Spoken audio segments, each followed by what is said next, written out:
Čau lidi, tady Kristián z Bezbeňase a v tomto videu vám ukážu tutoriál na to, jak se dělat vlastní texture pack, protože jste si v našich videích mohli všimnout, že tam třeba máme naše hlavy v Minecraftu jako obraz a to vám dneska ukážu. Takže já jsem si tady stáhnul vlastně odkaz na stažení, budete mít v popisku, a stáhl jsem si tady vlastně tady toto, extrahoval jsem to a máme tady tuto složku. Jméno toho texture packu uděláte tak, že tu složku nějak pojmenujete. Potom, když půjdete do té složky, že máte assets, toto a pack.png a to je vlastně obrázek, jak vlastně to bude náhledový obrázek toho resource packu. A pokud chceme upravit, tak vám doporučuji buď to Photoshop, ale pokud ho nemáte, vám doporučuji zdarma paint.net si stáhnout, protože toto je takový mini Photoshop, bych to asi nazval. A vidíte, ono to má úplně přesně rozlišení na to. Takže já když si tady třeba vezmu, dám si tady třeba tady tento obrázek, tak dáte zachovat velikost plátna a vidíte, je to takhle gigantické, ale my když to zmenšíme,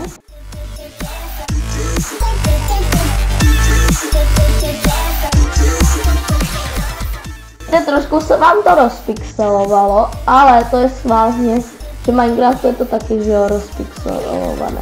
Tak jo, tady máme fotku a když nám tady toto, tak se nám to uloží pěkně a už to tam máme, takže když to otevřeme, tak už to tady máme. Takže potom asi tady, když si otevřete assets, Minecraft, tak tady máte textury, úplně paintings a tady vlastně vidíte, tady jsou ty obrazy a vy si můžete jakýkoliv změnit, takže když já tady dám, si to dám do toho paint.net, když si tady dám otevřít programu paint.net,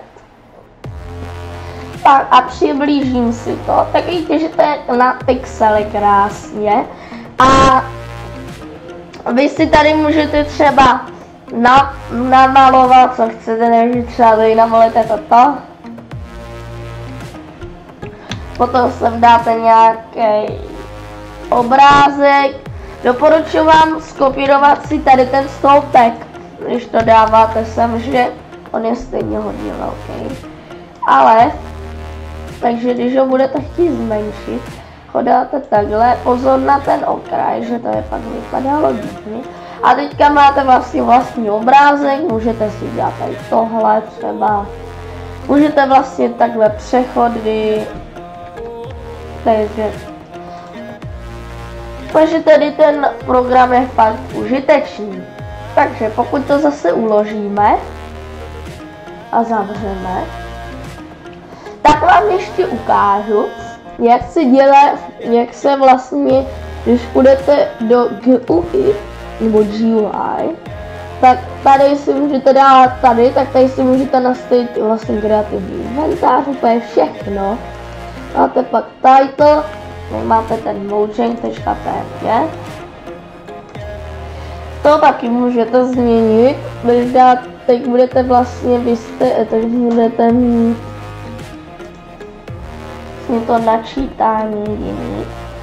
Takže když tady vložím toto, to zvětším, tak tam bude místo Mojang tady toto. To zase uložím. Můžu změnit i tady tu panoramu, vlastně na nějaký obrázek. To si pak můžete úplně všichni sami, i Minecraft logo si můžete vlastně. Pak tady máte presets, to jsou vlastně, když děláte světy. Potom stream indikátory a tady ty věty. Potom options background, to je vlastně ta hlína, co je za váma. To si můžete změnit, když dáte zase ten paint.net. Není tohle sponzor, to není sponzorovaný. tak jo, zachováte velikost plátna. Já vím, že to bude vypadat trošku divně. Možná se ptáte, já to udělal, že než jsem to sem vložil, tak jsem udělal toto, protože když dáte rozšířit plátno, tak to funguje. Že to budete mít krásně takhle. Když to zase uložíme, tak můžeme normálně zapnout hru a můžeme si to otestovat. Takže když půjdeme tady, tak tady dáte, toto si skopírujete a jak otevřít Minecraft. To je jednoduše, půjdete si do Minecraft Launcher.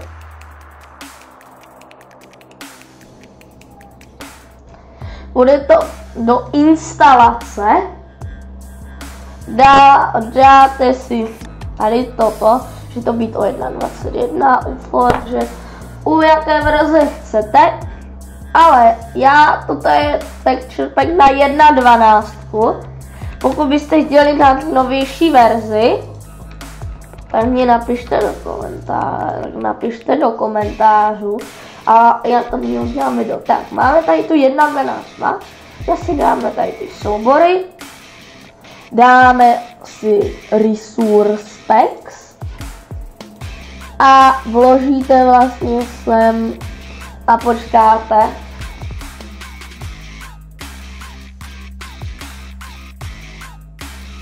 Tak jo, máte to tady, zapnete Minecraft.